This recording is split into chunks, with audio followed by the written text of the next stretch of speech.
네, 안녕하세요. 평안히 주셨습니까? 하나님 오늘도 우리에게 좋은 날 주셨습니다. 오늘도 하나님께서 나에게 맡겨주신 사명을 잘 감당하여서 착하고 충성된 종의 모습으로 주님 앞에 설 수 있기를 축복합니다. 오늘은 민수기 16장 3절 말씀입니다. 그들이 모여서 모세와 아론을 거슬러 그들에게 이르되 너희가 분수에 지나도다. 회중이 다 각각 거룩하고 여호와께서도 그들 중에 계시거늘 너희가 어찌하여 여호와의 총회 위에 스스로 높이느냐. 아멘.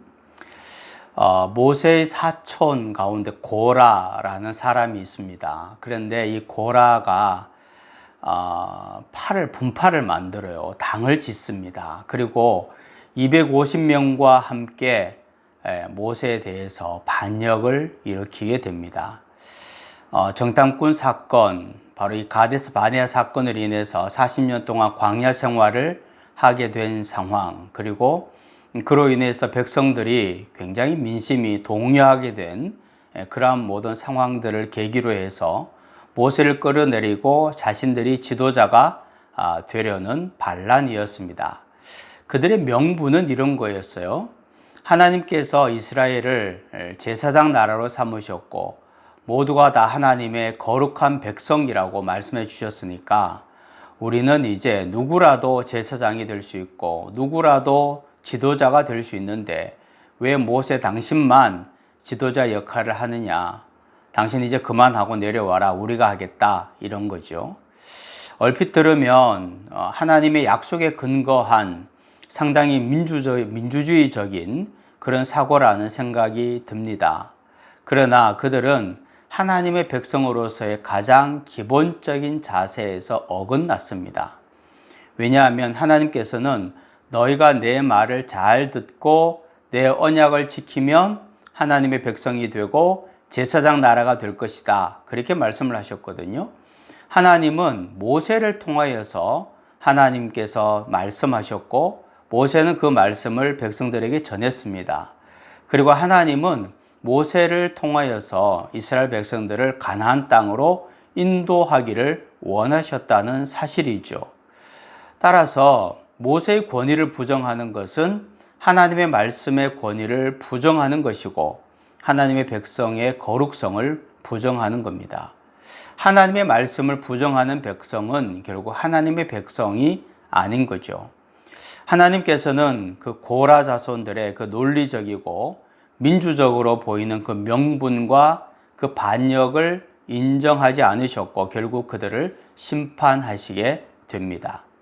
모세의 역할이 있고 그 아래에 각 장로들 혹은 지도자들의 역할이 따로 있는 거죠.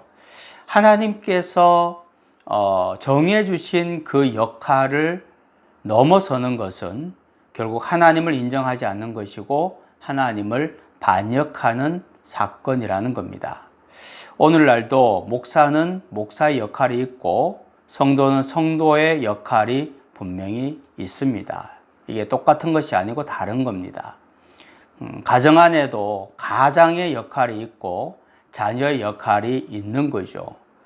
그리고 남편의 역할이 있고 아내의 역할이 있는 것입니다. 이것이 혼재되면 그리고 이것을 선을 넘게 되면 가정에 혼란이 오게 되고 서로의 마음에 상처만 남기게 됩니다. 하나님께서 나에게 주신 사명을 잘 감당하는 것이 그게 훨씬 더 중요합니다.